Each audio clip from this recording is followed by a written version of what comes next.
Hey everybody, Adam here with Hometown Acres. Welcome back. It is time for a solar kiln update. Before we go over the performance of the kiln, I just wanted to give a real quick recap for anybody who may have missed the build and how we have this thing set up. So this is basically just a big giant greenhouse. It is roughly 10 feet wide, 20 feet long. I do wish it was a little bit taller. It's only about 6.5 feet tall, but we are still able to fit in 6 IBC totes of wood. We've got one fan in between the first and second row, another fan in between the second and third row, and then a third fan right here. My idea was with the greenhouse we can get the temperature up, and then I wanted to kill the firewood with wind, because I think that's probably the #1 factor in drying firewood is good airflow and constant airflow. Now again, this is a solar kiln, so the sun is producing the heat, but it is also providing the power for the fans. And I did forget to mention, we also have an exhaust fan on the back here with some louvers that when that kicks on, it exhausts all of that hot, humid air out and draws in, hopefully dry, fresh air in. We've got 3 solar panels here and they are running inside the building. This is completely off-grid, 0 utility costs. And we've got our battery station here. And I've got both of those sets of fans on timers. This is for the fans on the ground.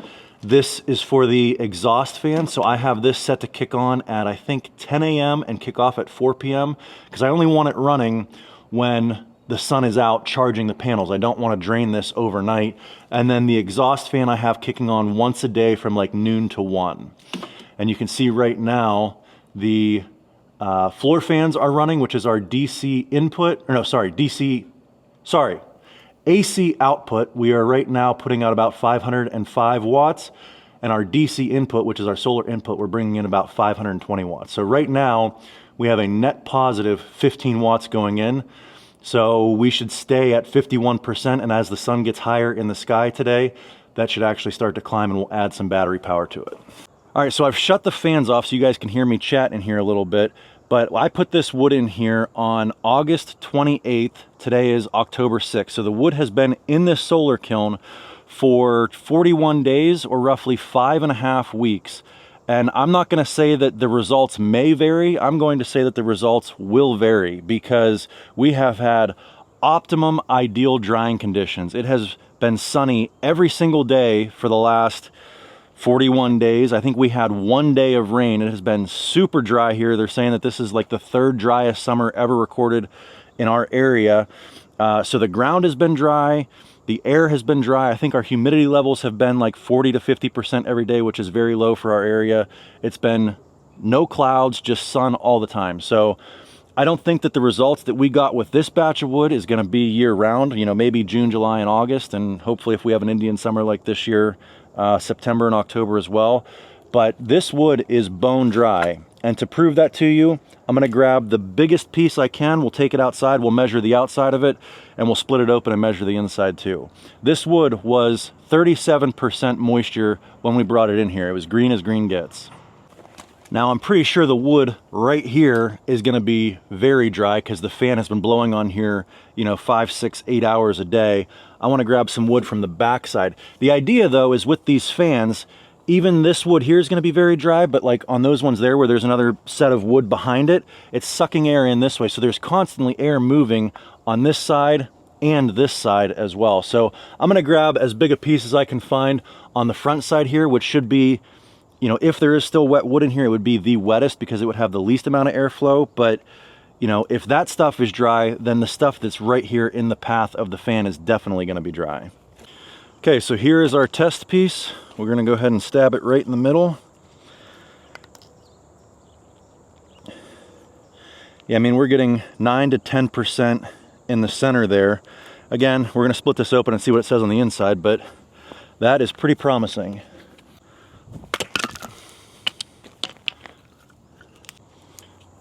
Okay, so there's our split. This is the fresh inside edge.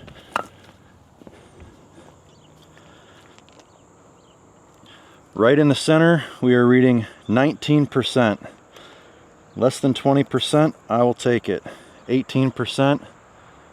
I think we're good to go ahead and pull this batch out and go ahead and get it restocked. But we do have a few modifications that we need to make to this kiln after we pull this wood out and before we put the new wood back in.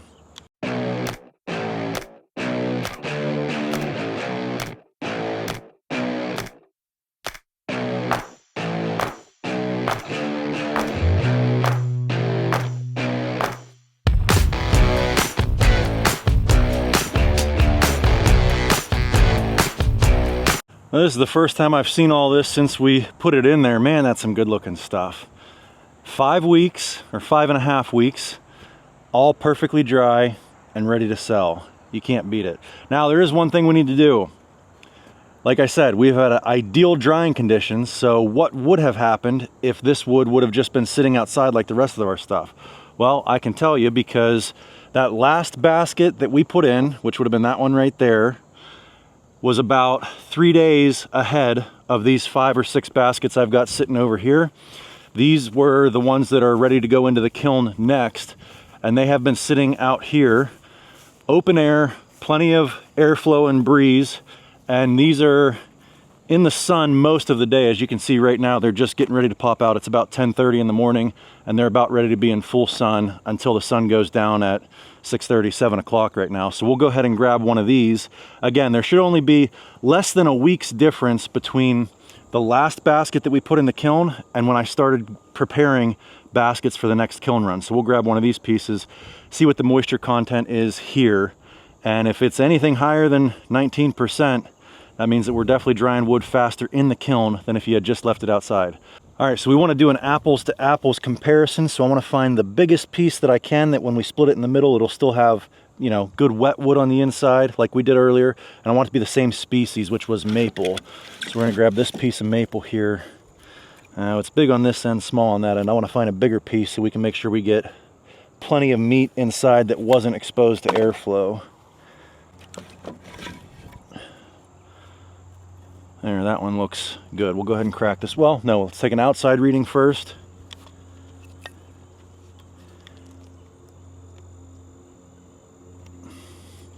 Well, it's reading 15% on the outside, which I believe earlier we were reading like 9 to 10%, so we're already 5% drier on the outside. Let's see what this says on the inside.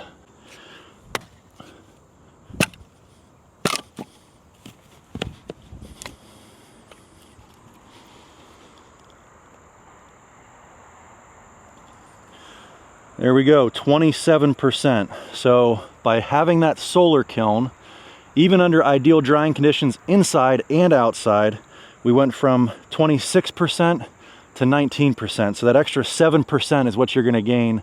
And I believe that that extra 7% is the hardest to get out. It takes the longest. Whenever you first put wood outside, you're gonna get a ton of moisture off of it. If it's 37, 39%, something like that, you're gonna drop down to 30, 25% in a couple of weeks, like I've shown you here. But I think going from that 26% to 15 to 20%, that's what takes the longest. And I think that's kind of where we are with this wood here. Is it's ready to go into the kiln. We got that quick moisture off by having it parked outside and ready to go. And now we'll put it in the kiln and dry it the rest of the way, the hardest part. Guys, I want to take a minute to talk about today's sponsor, Camel City Mills Work Socks. I've been wearing these socks for the last couple of months, and what a difference it has made in the comfort level of my feet while wearing my steel toes 8 to 10 hours every single day. They are made with Ironside Merino wool in America, right down in the great state of North Carolina. They're designed to keep your feet cool and dry in the summertime and warm in the wintertime. They come in a couple different sizes, ankle, crew, and boot, a couple different colors. But the most important part to me is the fact that they keep my feet dry. I've mentioned this before in previous videos. These steel toe work boots on, they're waterproof, which is great in the spring and fall when it's mucky and muddy out. While it's great at keeping water out, it also traps sweat in. And I was running into the issue where I was getting athlete's foot if I would wear my work boots too many days in a row, and I was putting them on boot dryers and the whole 9 yards. Well, ever since I started wearing Camel City Mills work socks, that problem has been gone. If you want to give these socks a try and see what all the fuss is about, you can use the link in the description below to get 10% off my favorite pair of work socks. All right, so I mentioned we were going to talk about the performance of the kiln, and the biggest, most important one is how long does it take to dry the wood, right? So we took 37% wood, turned it into 19% moisture wood in 41 days. That's probably the most important thing that anybody wants to know. But I also, the entire time, had this little temperature and humidity sensor inside the kiln that I could actually chart and graph the temperatures. If I take a look at the month view on all of our temperatures that we've had inside the kiln, it looks like our max temperature was 124.6 degrees. And you can kind of see the relationship between the temperature and the humidity. And if you look at the humidity, we had in the first 30 days, we had a very nice steady decline. The highest humidity kept dropping and the lowest humidity kept dropping. Now we're getting to the point where we need to talk about the one big modification that I need to make to this solar kiln, which everybody commented as soon as I posted the first video on constructing this thing, which was a vapor barrier on the floor. A lot of people have tried something similar to this for drying firewood or drying lumber, and they said the biggest problem you're going to have is ground moisture, and we absolutely found that to be true. The first 30 days that we had it in here, the reason the humidity kept dropping every single day was because we had no rain. The ground was dry as a bone. Any ground moisture that we were getting was very minimal. However, you can see the one day that we got rain is when the ground picked up moisture and our humidity level inside the kiln actually started to rise, which shouldn't be the case. If the wood is getting drier, the humidity level should continue to drop. So we were definitely picking up moisture in here. I noticed every morning when I'd come out, we would have condensation on the inside of the tent, which could be partially due from the wood, partially due from the ground moisture. So yeah, this is the overview of what our temperatures were. Again, the high temperature was 124.6, and watching these charts, you can see that humidity level just keep dropping. And I think if we get a vapor barrier inside here, that humidity level inside the kiln really should never spike back up like it did here on that day that we got rain. So we're actually going to go ahead and pick up this entire tent, slide it over. I want to pull all of this gravel back out of here. We're going to put down a vapor barrier, and then we're going to go ahead and to protect the vapor barrier, we're going to put down some geomat on top of that so that the stone isn't just popping holes inside that vapor barrier when we drive in here with the mini skid. So that's what we're going to do right now, and then we're going to go ahead and get the kiln reloaded again for the next 2 cords to get started drying. This might be a 2-person job, unfortunately. So let me know when you're ready. 1, 2, 3. There we go.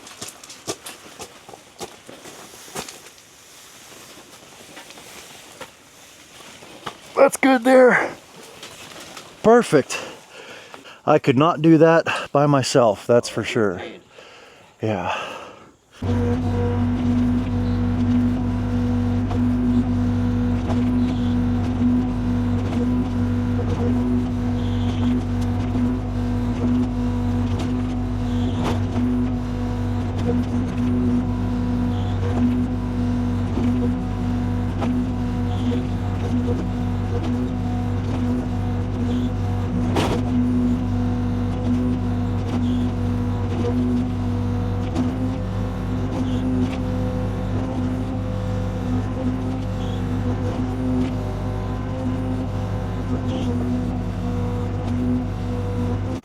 All right, so we've got some 10-foot wide by 25-foot plastic sheeting. This stuff is 3.5 mil. This was the thickest I could find in this dimension. I would like it to be a little bit thicker, so I bought 2. So we'll effectively have 7 mil of a vapor barrier on the bottom here. And like I said, the reason I wanted to scrape the gravel down first is because I feel like this is going to be a lot softer, the bare dirt and clay, than that gravel. So we'll put this down on the bare dirt, and then we'll put the geomat on top of this to provide some protection for this from the gravel when we're driving on top of it with the tracks of the mini skid.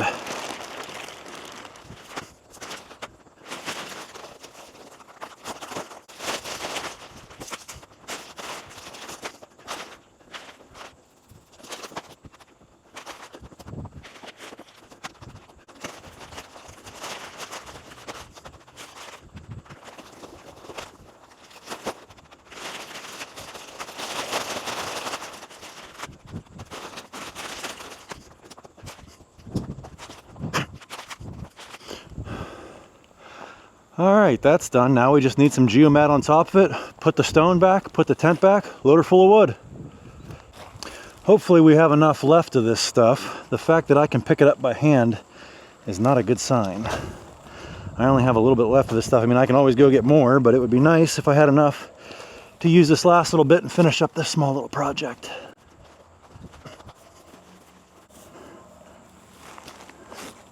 Ruh-roh, Shaggy. We're not even going to be close. Yeah, well, maybe if I turn it this way. I suppose as long as we get the areas that I'm going to be driving on the most, that's the most critical part. Just want to try to keep from popping holes in this vapor barrier. I think that'll work because when I go to set a basket in here, the tracks are never going to be further up than this. I can actually probably pull it all the way down to the entrance because I know I'll be driving in and around here. Yeah, when I come in with the mini skid, I'm probably going to park right here, set the basket there. My tracks will never see that section there, so that'll be good. All right, so I'm going to use the excavator to knock this pile down just a little bit and just sprinkle a little stone in here real quick to get everything held in place so the wind quits blowing it everywhere.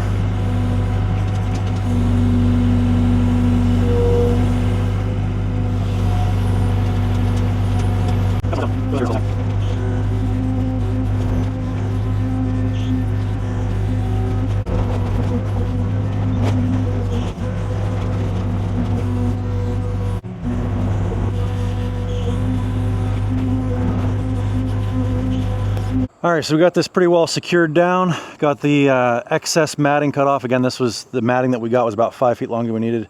But I can tell already this is gonna make a huge difference because if you look under here, you can already see, this has only been on here for about a half an hour, and you can already see condensation on the bottom of that. So that's gonna help keep a lot of that ground moisture out and hopefully keep the air inside the kiln drier, less moisture.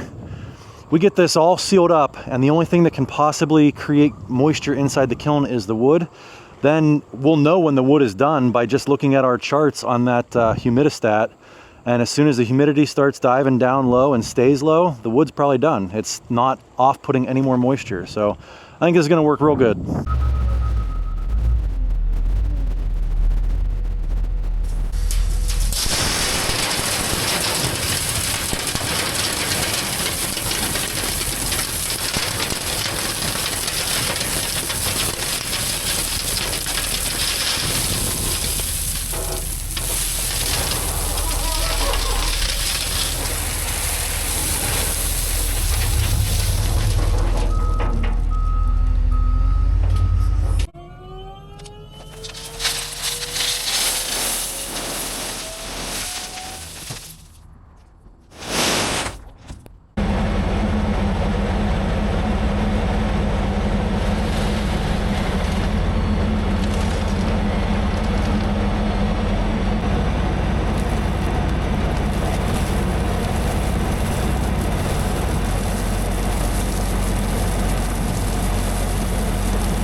2, 3.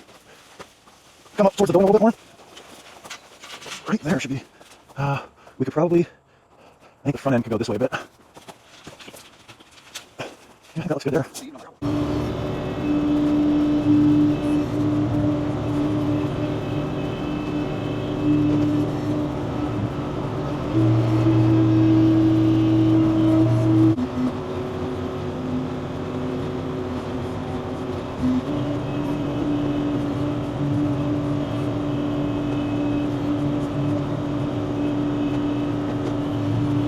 All right, so we're just about ready to go ahead and start throwing in the new firewood baskets. I just got to throw a little bit of gravel along this back wall here.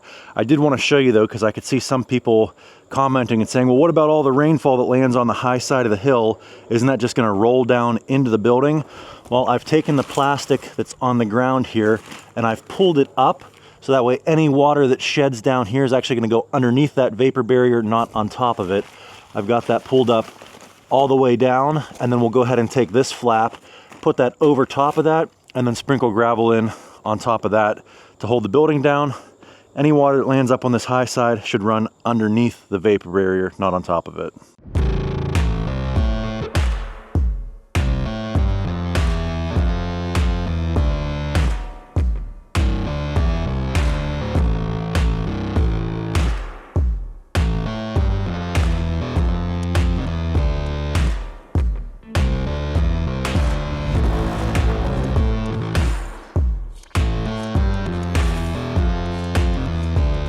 All right, there we go. We got our vapor barrier down and the kiln is fully restocked. We got another 6 totes in here, all the fans back in. Actually, when I say fully restocked, I stacked this a little bit tighter than I did the last one. All of these rows are a little bit closer to each other because I wanted to see if I couldn't give myself room to get another 2 totes in here, and I think I've got enough room to do that. So I don't have them made yet, I gotta make them, but at least these 6 are in here and are gonna start drying. It won't take me but an hour, you know, to cut, split, and stack with the Easton Made Evo, and then stack out of the back of the dump trailer and get 2 more totes full and get them put in here. What I'd really like to do someday, and I kind of thought about doing it today, is build this tent up a little bit taller so I could actually put a 3rd tote in the center up top, right? So kind of make like a little triangle or a pyramid with all of these. But I was talking to neighbor Doug and he kind of talked me out of it. He said, how long do you really think this tent is going to last? Do you really want to go by, you know, I was thinking about building it up with mafia blocks and setting the tent on top of the mafia blocks to get it up another 2 feet. And that probably would have been another, you know, $600-800, something like that. And I kind of figured if I'm going to spend $600-800, I'd be better off probably just going and getting a taller, sturdier greenhouse tent. I'll be curious to see how long this one lasts. We've got it, you know, with all the gravel that we put on the sides here, that really kind of stretches the cover. I think it's going to shed water and snow pretty well. I'll definitely keep an eye on it in the wintertime, come down here and try to rake it off as much as I can if we get some big heavy snows. But, you know, overall, I think it should be all right. All of this fabric in here is reinforced, so it shouldn't really tear too bad unless it gets cut.